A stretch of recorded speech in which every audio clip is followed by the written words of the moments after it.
Abby, good morning. Good morning, Sarah. It's great to see you. It's great to see you. And good morning to everyone who's watching us. I'm going to just echo Kelly Fryer's comments. She welcomed us just a minute ago, Abby, while you and I were backstage to the fourth and final day of Boston FinTech Week 2021. And as you can see from my enthusiasm, I'm pretty over the moon to be here with you, to be here with the attendees. We've had 4 amazing days of sessions. And we're heading into that, that final day where we've really spent a bit of time thinking about a theme we developed actually in going into 2020 that turned out to be really relevant across this year.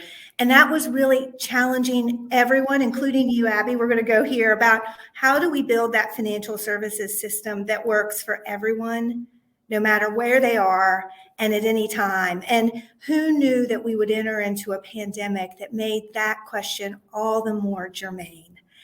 And so we've had a lot of conversation. I just shared with you, we had some massively cool, fierce debate yesterday on our questions around sort of the blockchain and DeFi. But we've also had substantive conversations on payments, on lending, banking. And now I get to introduce you. And Abby, just so thrilled to have you join us. You need very little introduction, but I want to remind people that you are the chairman and CEO of one of the largest asset managers in the world, Fidelity Investments. It's hard for me to even say this. It's 75 years young this year.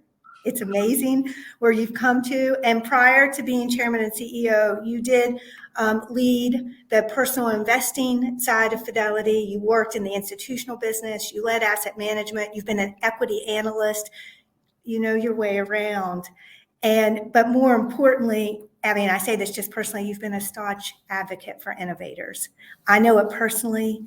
I know how much we valued you and your commitment for us at the FinTech Sandbox. David Jagan and I would not have been able to fulfill our dream of helping entrepreneurs if you hadn't stepped forward first. So thank you. And so I'm just going to kind of ask you how you've done during the pandemic, how Fidelity's done, just kind of at a high level. How are things? Well, things have been interesting, and thank you, Sarah, for such a nice introduction. And it's really a pleasure to be part of this event. It's a great Boston event, and I'm delighted that we're able to carry on despite being virtual this year. And I look forward to seeing everyone again in person. Again, it was wonderful to be able to present in person back in 2018. So I'm sure we'll make that happen again someday. Yep. So the pandemic has just upended all of us. I mean, what a thing to have happen in our lifetimes. And, really the thing that was brought home to us as an organization in the very earliest days of the pandemic was the importance of having that mix of digital capabilities that were both mobile and complete and totally online, so that people could be able to continue to interact with us at the level that they expected without having to make compromises because of not being able to meet or see each other in person. The secondary effects of the pandemic, meaning really the market volatility and just the overwhelming uncertainty that everybody was feeling in those first weeks and months, really impacted the volumes in our business in a way that I think caught everybody in the industry off guard. And trading volumes were spectacular in terms of hitting new highs for many days, even weeks in a row.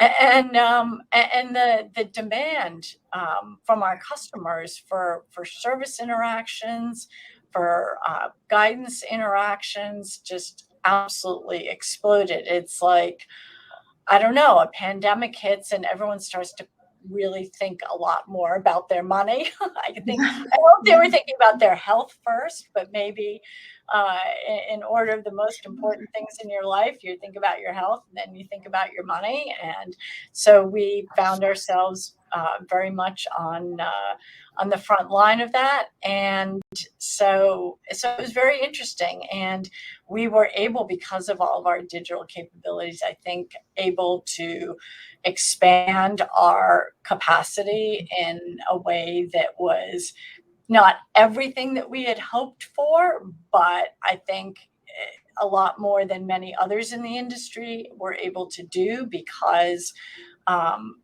we had just tremendous digital capability, both for our customers and for the people who work in the organization and are working on those live interactions with our customers. So that was the early story. Yeah, Abby, and I see it and I hear it too. And I want to draw out something you just said, that customers, it sounds like there was some unprecedented kind of outreach. Customers wanted to hear a voice in this moment of a global health crisis, of people having to be, we're behind screens right now. The volume in which you talk about and that type of support, I just think it's something that we just haven't been able ourselves to see across the FinTech community, the ability to put somebody on the other side of a phone or in a video chat and say, I care about you during this pandemic. I care about your financial life. Let me help you. And I just wonder, as you think about what it meant to kind of provide a digital service, sort of streamlining. I mean, you obviously had to upgrade some technology, I bet, some legacy technology. What are some of the big areas there that you kind of think about when you think about serving customers in this period, and then what it means to the future? How are these trends going to continue? Well, it's very interesting. We saw an immediate, so there's always more demand for service when there's market volatility, because everybody wants to talk about what's going on in the market when they see the market going off in gyrations of one direction or another. So that's the first thing. The second thing is with the pandemic, so much of the traditional entertainment venues that people were accustomed to enjoying were shut down, and people all of a sudden had more free time. And I think also that, combined with the tremendous sense of uncertainty, led people to call us. The number of people who called us for the first time went absolutely through the roof. So people who had accounts with us, particularly people who perhaps had a workplace retirement account through their employer and had only had a casual digital interaction, were now calling us to talk. And so it was really important to be able to have as many of our live customer service reps available. And fortunately, we were able to do that because we had already gone down the path of developing a model of enabling people to work from home. And one of the things that Fidelity has always been very obsessed about is being obsessed with having backup plans and contingency plans for unknown disasters. And usually we think of things like a snowstorm in New England that keeps everybody in their house, or a tornado in Texas, or even an occasional snowstorm in Texas, which is known to be happening where you have lots of people, or something, or a hurricane in North Carolina that keeps people from the office. So we had moved away from the old model of having alternative sites as disaster recovery. And my firm belief was that the disaster recovery plan of the future was work from home. So as part of that, plus we also wanted more flexible work hours for people who had difficult commutes. And so we were already down that path of people having setups from home. So that put us in a much better place when we sent everybody home on March 12th of 2020. Yeah. And now we didn't expect, I'd be lying if I didn't say that we had ever thought that we would scale up to 100% with 1 day's notice. But that was the situation that we found ourselves in. But we got just about everybody up and online and productive by the following week. So it was really tremendous to be able to respond to so many customers who were really anxious to talk to us. And you mentioned the legacy financial systems. I mean, we can spend the entire session talking about that if you'd like, and I want to cover that, but we probably want to cover a few other things too. Yeah. The financial, and this starts to bleed into many of the other topics that you mentioned you want to cover, and I'm sure the audience would like to cover as well. The financial system still runs on a lot of infrastructure that was designed and built in the late 80s and the early 90s. And the good news is there's reliability, and it's well known and well understood, generally well documented.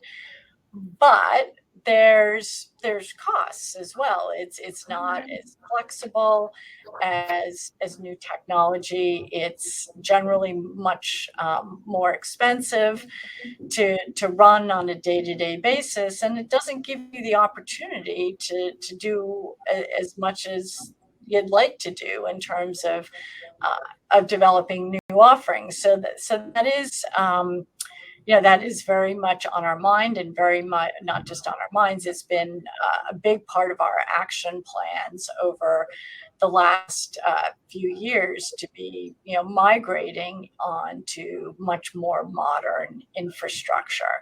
So with the infrastructure we've had has helped us get to 11 trillion in assets under management, more of those being discretionary assets.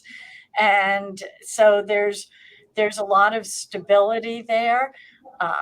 And stability is critical to our financial system. So I do not want to ever risk any of that, but the world has to evolve. So walking that fine line of bringing in the new and transitioning from some of the old is a lot of the tricky navigation of the financial world right now.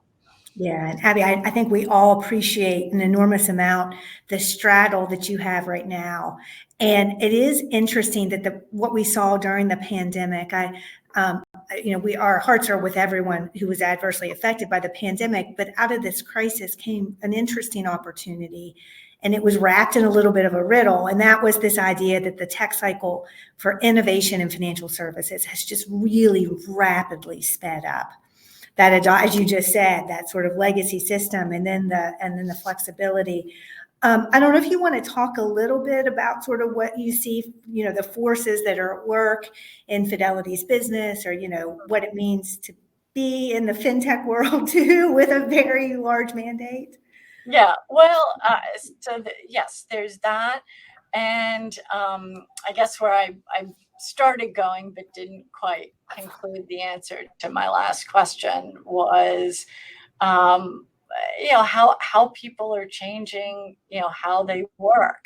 And I guess just to try to bridge what I was saying a second ago with what we were talking about, that the infrastructure needs to both support new capabilities for customers, but it has to support new ways of working for our associates.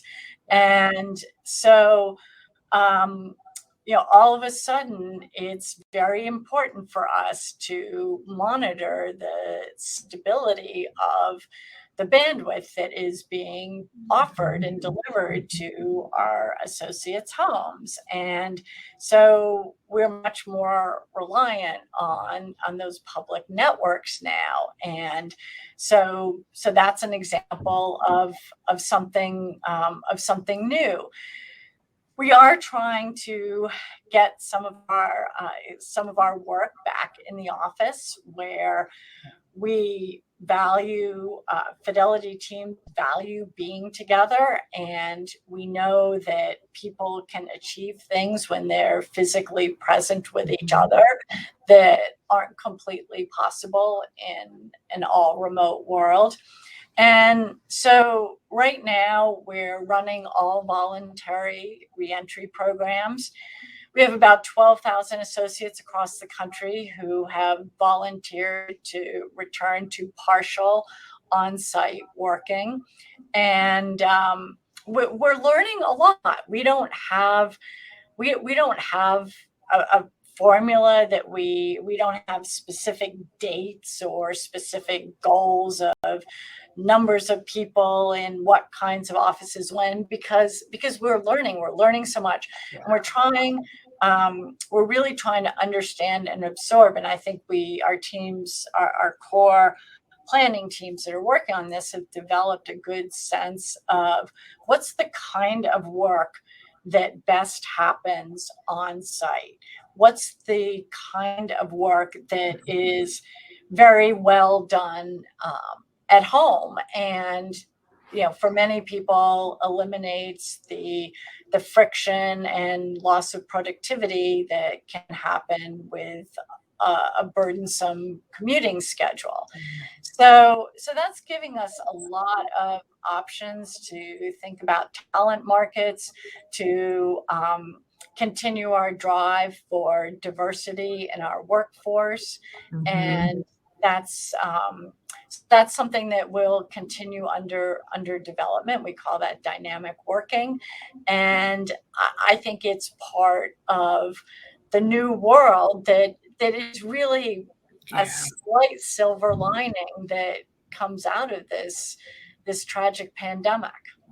Yeah, I mean, I can't agree with you more. That ability to be flexible, and you all call it dynamic working, and it's critically important. And we had this question from the audience who said, "What's the biggest challenge you're going to face, in the next 3 to 5 years from this transition of infrastructure?" And I think you've just answered it well. One of them really is that internal force. The second thing might be, since we sat together 5 years ago, the industry has evolved a lot. Yeah. The innovation that's happening is just, I think the only thing I think about innovation in this period is the only thing that's going quicker than the new ideas that must be presented to you in your, at Fidelity, and then in the innovation world, is the pace in which your customers expect you to adopt that innovation.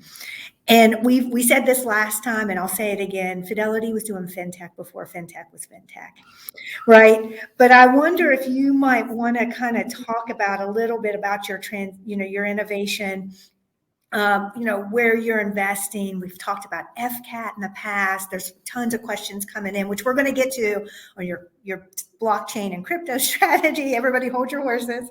But how about we just start first with a little bit about your investment in advanced technologies?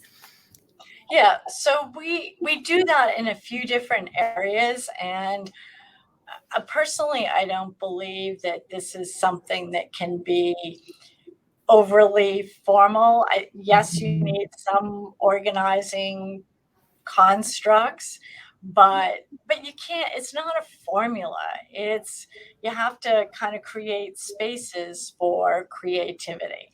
So that's really what we've tried to do. So back in, I forget what year. I mean, way before it was my decision, the Fidelity Center for Applied Technology was founded. And it was a group of people. The idea was that it would be a group of people. I think it was pre-2000 that group was founded. And so the idea was that there would be a place where technologists and people kind of related to technologists could go and really just sit and explore the future and not think about where the world of financial services and the world of serving, doing customer service and other sort of the related things that we do, not where is it today and not where is it going tomorrow or next year, but where is it going to go potentially a decade or more out. And so there was a lot, that was a very, I think, new and novel concept for a financial services company to do. And I'm not taking credit for this. This happened before I was in a leadership position in the company. And, I had the good fortune to have this already up and going when I came into my role. The other thing that we do some other things as well.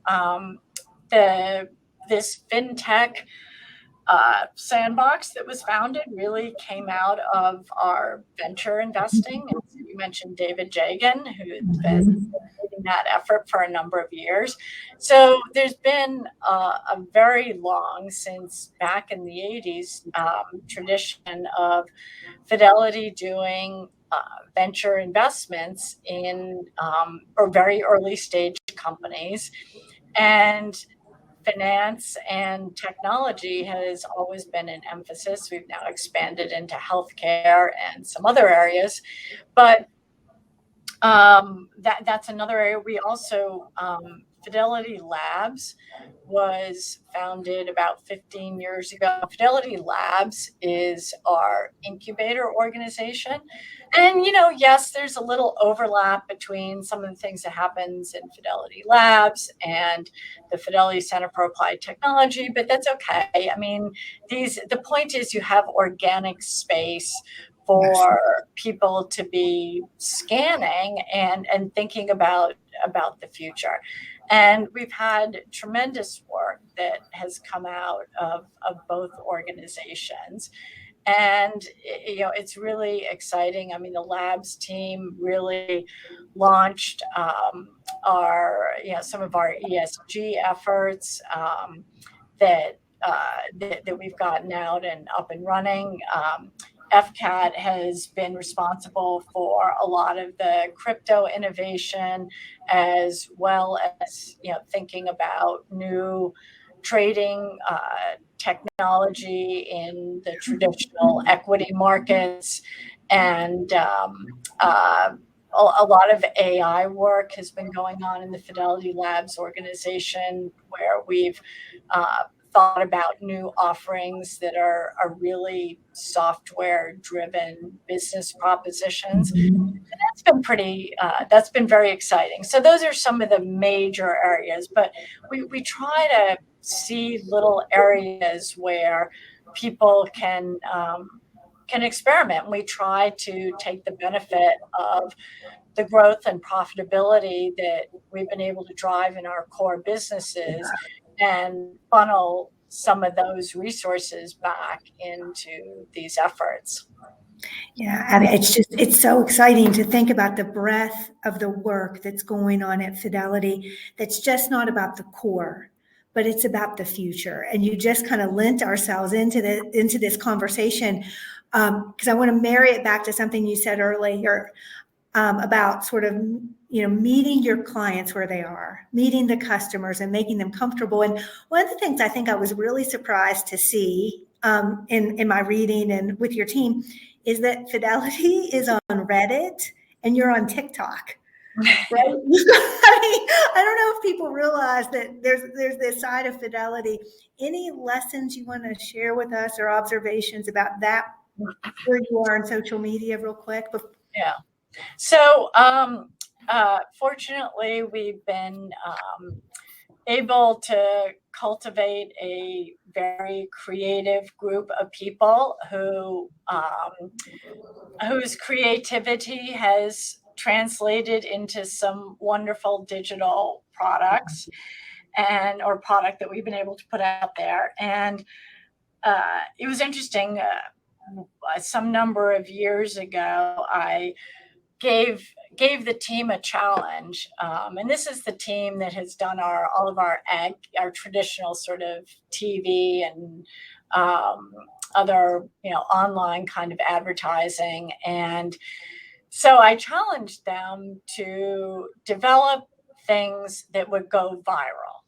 I said, I don't care if it says Fidelity on it. It doesn't have to have anything to do with our business. Just show me that you can develop something that goes viral. And they developed this funny little video. It kind of, made you chuckle, and it went viral. So I was like, great, do another one, do 5 of them. And so we started building some of those muscles, I think, early on. And that turned out to be pretty useful, because as the world started to evolve and more of kind of real life was creeping into social media. And I know one of the things you wanted to talk about was it's slight downer is, regulatory hurdles. Well, regulatory hurdles were really getting in the way of our ability to have the presence on social media that I was hoping we could have. Anyway, so we were able to build some of those muscles. And anyway, I just noted I noticed that there was quite an active chat. There was an unofficial Fidelity subreddit, and there was lots of interesting customer feedback that was on there. And so I kind of asked if anybody was reading it, and nobody was officially reading it. And although a few people, I wasn't the only person in the organization who had come across it. And so we had this idea that, gee, maybe we should try to help out these customers in a way that we were meeting them where they wanted to be, which was on Reddit. And so anyway, we launched an official Fidelity Reddit. And at first, I think the world was a little skeptical. Like, they thought maybe we were just going to kind of toot our horn or something like that. And that was not the objective at all, because there's plenty of other ways to do that. I think better ways to do it. But here we had customers who were saying what was really challenging them, what was on their minds, what they really hoped that we would do better for them, or if they were having trouble with something. The world changes, and the issues that people are trying to deal with, sometimes come up very quickly. And it seemed like here was an opportunity to respond to people who very much often had the same question in much more of a real-time way. So we that's been a really great experience. We really took the mission to service people on Reddit to heart, and it was just really nice to see the Redditors receive it so well. And so I think we're looking for more opportunities to find, meeting types of customers. There's a certain kind of customer that's on Reddit. They like to write what's on their mind. Not everybody likes to write, meaty posts about what's on their mind. They maybe communicate some other way. And so looking for more of those is definitely our mission. I mean, you mentioned TikTok. I mean, it's a very different kind of messaging. It's certainly not suited to answering, complex questions about how to trade options or something like that. But it is a great way to get some simple concepts. I mean, so many people we hear are intimidated by financial services and investment lingo. And I don't blame them. I mean, we use there's a lot of industry jargon and kind of official sounding shop talky stuff that people use. And the concepts you're referring to are not, most of them aren't super complicated. It's just the words we use aren't intuitive to people what we're meaning. So I think TikTok is an opportunity to think about how to break that down. And so that's what we've tried to do with our messaging on that platform, which is kind of the opposite end of the spectrum from what we've done on Reddit. Yeah, Abby, I want to applaud you because it looks like in the numbers, this effort around sort of modernizing the customer experience that you've just spoken so well about, meeting clients where they are. I mean, I don't know if anyone's tracking the numbers, but in the first half of 2021, 2.3 million investors under the age of 35 rather, opened an account with you. I mean, that is just this movement to helping young investors. I know we want to talk a little bit about, the technology and your significant investment again and helping your clients. We've got a lot of questions about engaging with customers, but just for a minute, what is sort of attracting this critical next generation investors look like for Fidelity? Anything you want to share with us there about your strategy or concerns you might have, because there's lots of fintech players in this space as well. Yeah. So I think a lot of fintechs, I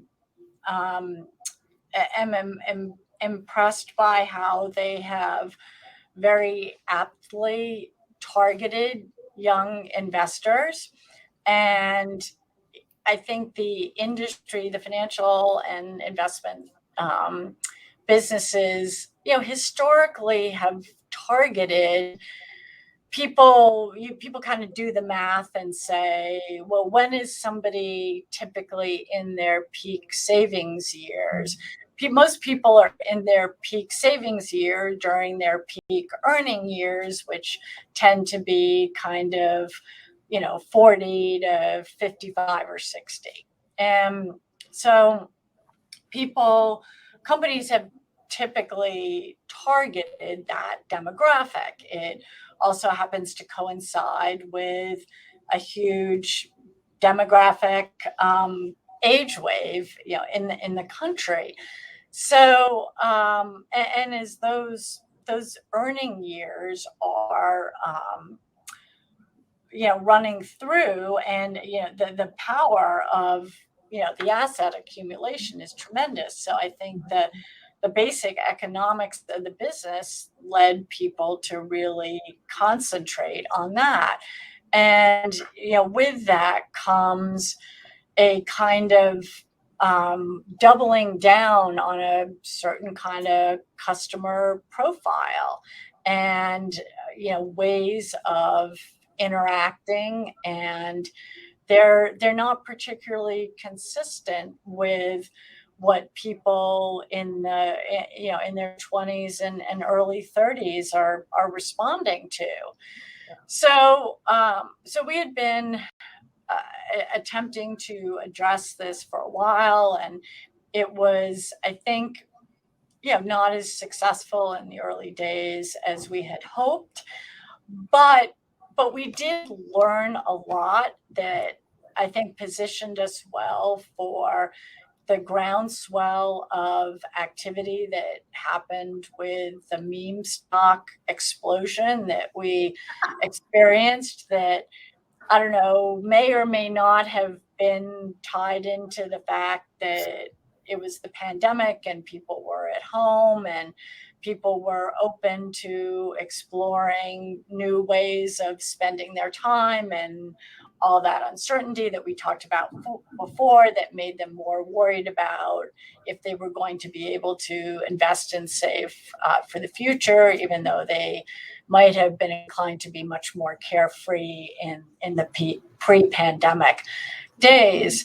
So being able to understand younger customer profiles really helped us.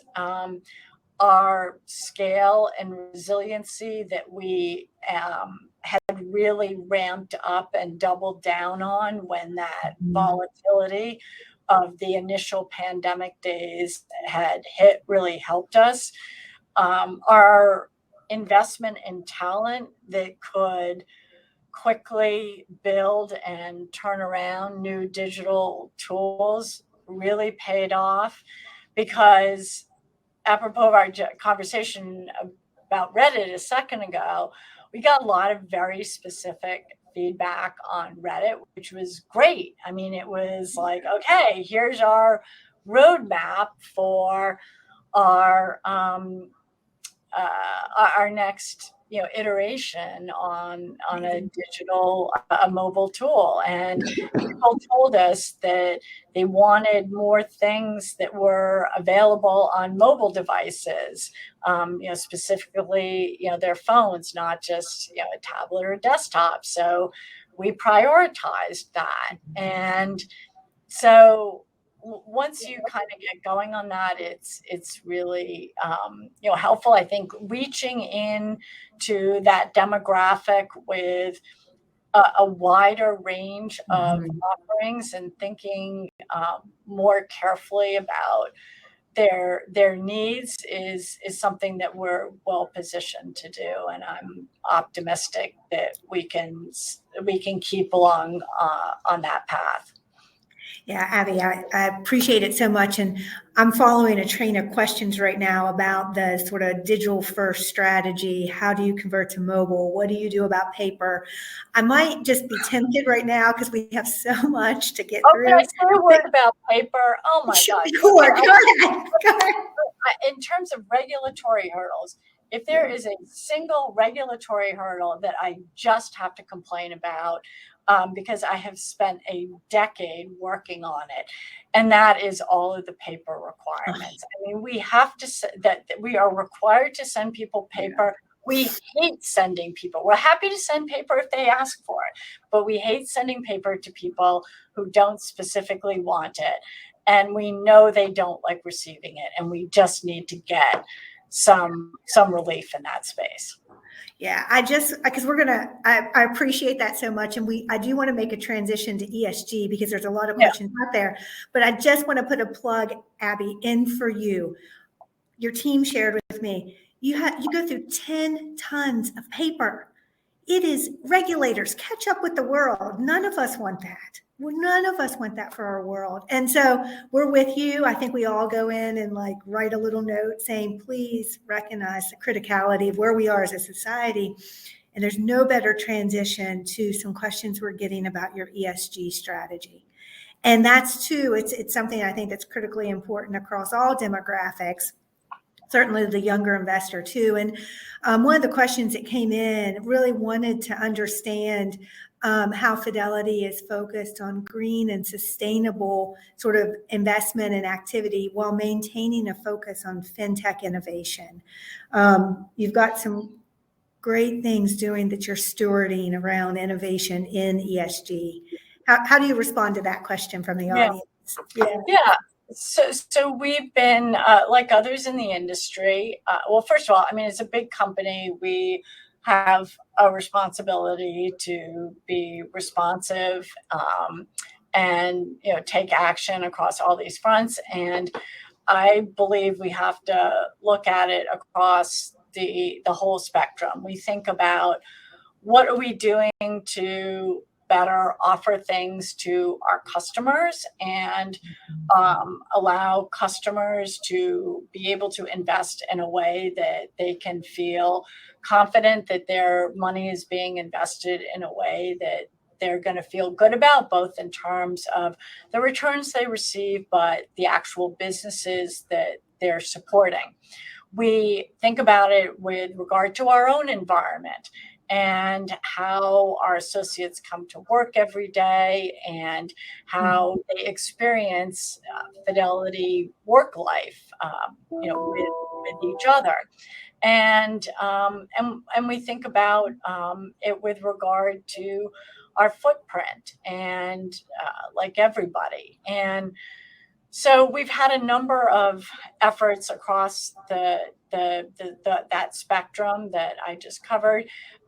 We had a number of investment products that we launched, some tools that we launched that were customer facing, a number of internal efforts around our own energy consumption and footprint. We did just announce a new chief sustainability officer, and so that's very exciting. Rena Cooper-Schmidt Rojas is joining us, and is going to be starting any day. And we hired her because we had lots of efforts in lots of different places, and we were looking for somebody who could pull it together at an enterprise level. So I think that's going to be really exciting. But ESG is embedded all across the organization in those kind of major aspects that would make up any company like ours. What do we do for our customers? What do we do for our associates? And what do we do within our operating environment? So you have to think about it in all those three different areas.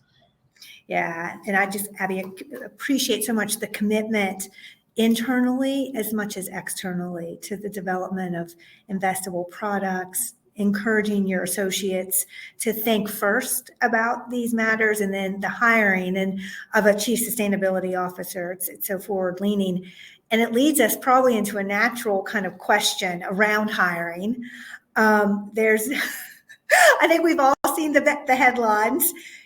You're looking for 9,000 new associates by the end of the year. It's October 1st. Yeah.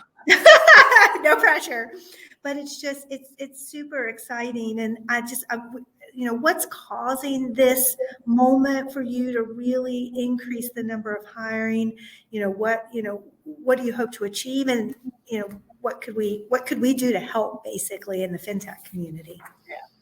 So there's the two major categories are customer facing people and technology roles.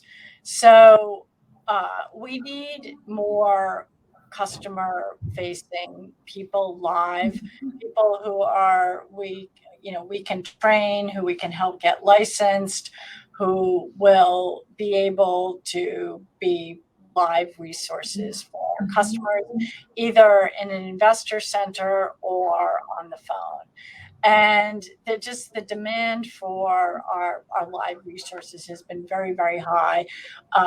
We do still experience customer wait times during peak times during the day when customers are calling. Our goal is to not have customers have to wait for a rep. So, given that those call levels have remained high for as long as they have, we need more people to help handle that volume. In addition, we are definitely, like everybody, we are hiring for the high demand tech roles, software engineers, people with AI skills are really, really valuable to us. We've built out strong leadership and really good capabilities throughout the company in that space, but we still can't get everything done that we'd like to get done and that we think that we need to get done to be the most competitive company that we want to be. So we're doing quite well against our targets. We're not quite at our goal in terms of being on pace to hit our goals for the end of the year in every category. We had to ramp up our resources, our recruiting resources. We had to ramp up our onboarding resources, and it was a stretch for a lot of our staff. But people in those categories are doing real great work, and we've learned a lot about how to do that at a more rapid pace than we have in the past. Yeah, and Abby, I want to draw kind of a thread through what you're looking for in talent and demands. You know, we entered into Boston FinTech Week, and we've thought a lot about it. This idea, a financial services system for anybody, right? This inclusivity, and I know how committed you are because I was a young woman who worked in your organization to diversity and inclusion. Anything you want to say there about sort of your strategy, what you're thinking around D&I? There's tons of questions from the audience about your philosophy here. Yeah. So this is something that there's no kind of magic bullet on this. I believe this requires a multifaceted effort, just ongoing, constant pressure, constant, digging to understand more in a variety of different areas. Mm-hmm. Similar to what I was saying before, I think it really helps if you marry goals around your associate base for diversity with business goals.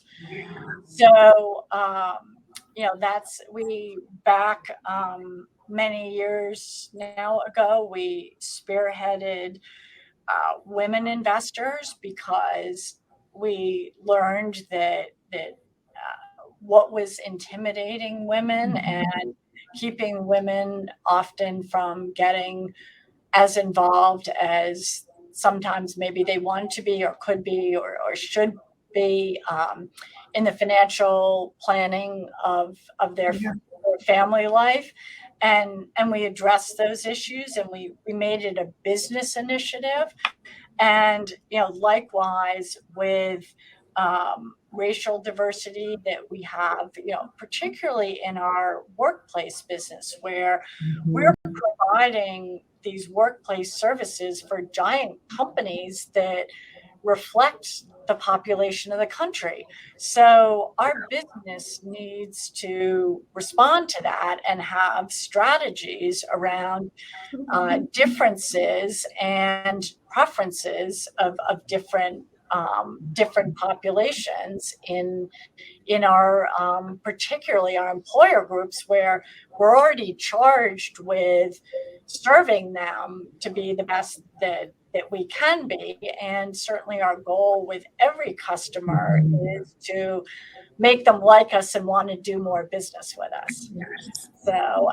So I think if you marry that together with things that you're doing internally, building awareness and understanding and training programs for managers that sometimes can help to navigate situations that perhaps people feel uncomfortable with, and just really keep your finger on the pulse of where you are, because just kind of knowing where you are and where your trouble spots are is, and every company has them, is often a big part of the battle.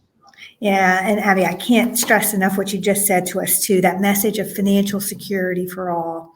You have clients who represent this whole new distribution and of individuals, and it's so powerful because we've talked about how you're hiring for it, how you're building tools for it, how you're directly communicating with them.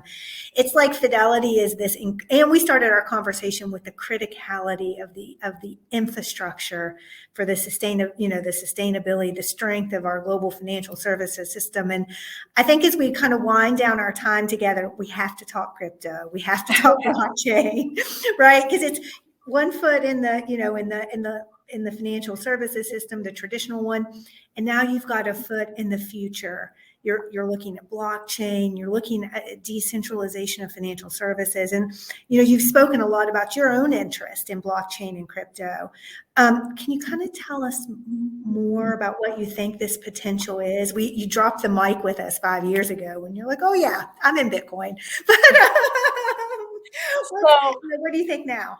Yeah. So, I've thought this is just super intriguing, exciting space for a number of years now. And I probably told you in 2018, I can't remember exactly what I said, but there's a group of us who, I don't know, we just got the curiosity bug, and we just, I don't know, this is probably 2015 or so. Like, we just wanted to understand it, like what's going on here. We want to figure this out. And of course, once you start trying to understand it and figure it out, it becomes just massively intriguing for lots of different reasons. And we started thinking about what can we do with this, and what are the future possibilities. And I mean, we a huge list of ideas, and it's a lot of them are ideas that are still being kind of talked about, but haven't really come to fruition yet. We took, I think, I got some very sensible input from some other people, and we started thinking about how to bridge the old world and the new. And I think from that became some thinking internally that, gee, maybe we could be, a company that could, do some effective bridging work, because we do have a foot in the old world, and this new world's going to be super exciting. And, but even if you went and built it, people still have to get there somehow. I mean, there has to be a transition. And, I do believe, going back to where we started, that the infrastructure of our industry is people are realizing that it needs work and help, and that, I think, more importantly, it can be helped dramatically by a lot of technology that's now really becoming readily available, blockchain technology being part of that. And we just need we need to keep building our critical mass of people who can work on this space. And frankly, there's almost too much to choose from, I feel like, is part of the problem right now. There's so many different directions are going, and I find it really difficult to keep up with the space. I mean, I used to always try to keep up with the news. I mean, I still do, but I feel perpetually behind in what's going on, because there's just so much happening, which is really, really exciting. But we're trying to think about it. We have our Explore the Future efforts, which, we've developed some very good, this product Sherlock, which is a great crypto monitoring tool. We've got FDAS, which is our custody business, which is very much working today in that bridge space. It enables people to do things by having a custodian. They can do financial planning with Bitcoin in a way that you can't if you're just managing your own private keys. And we've really been a leader in that space. And then we're starting to walk into meeting the needs of our broader customer base, who perhaps want to put their toe in the water a little and get to understand crypto, maybe have a little bit of exposure. And that's we need to figure out how we're gonna do that. And then the whole world of DeFi, which is that looking at the financial infrastructure of the industry. And I think some of the ideas that are out there are tremendous, and there's likely going to be some systems, some of which have been developed and some of which have been yet to be developed, that will challenge some core backbones on which our industry has been dependent. Yeah, Abby, we had such an amazing day yesterday, exactly in this debate. And it went all the way through, I think, from, the basics of the operating activity all the way through to what constitutes a new financial security in this digitized world. And you all have just announced, a couple of days ago, the fractionalization of stocks. And just that ability. We have a question from the audience, if you don't mind commenting on it. What do you think about cryptocurrency as an asset class for institutional investors? And how do you see this market evolving? Yeah, that's a very, very wide open question. Yeah. And, a critical distinction that you touched on, Sarah, that is a regulatory hurdle is what's a security? And I do think the SEC is taking this challenge very seriously. And, they were depending upon this, 50-year-old thing called the Howey Law or the Howey Rule, I guess it is, not a law, that was the basis for drawing a distinction between something that's a security and not a security, and that they understand that the world has moved past that, and that they need to they need to address that. And I think that will get addressed, and that will be very helpful.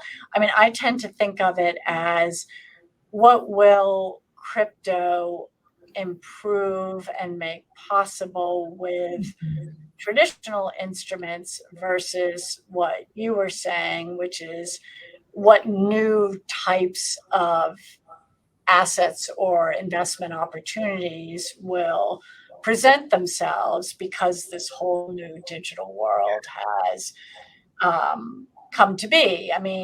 NFTs, no one could have even really fathomed the concept.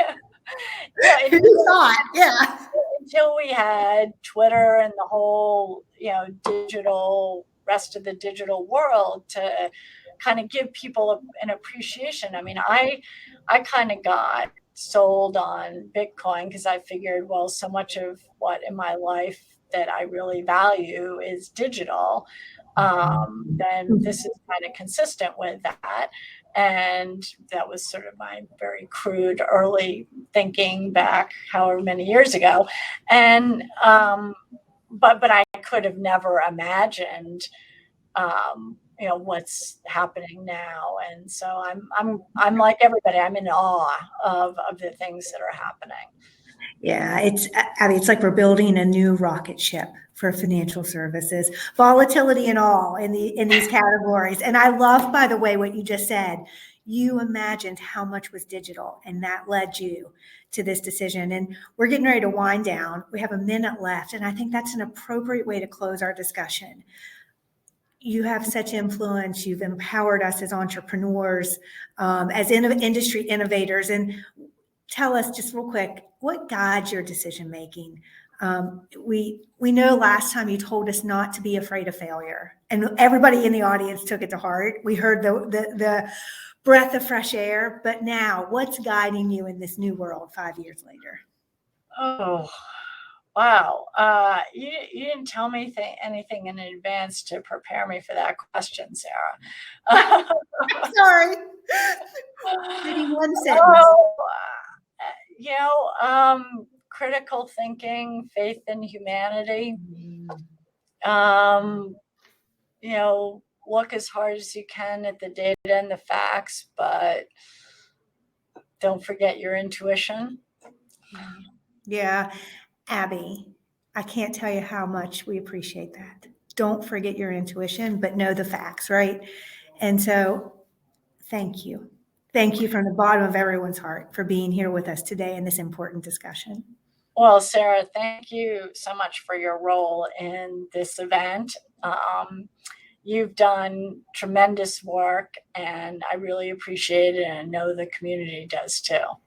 Thank you. We'll see you soon. Bye, everybody. Bye.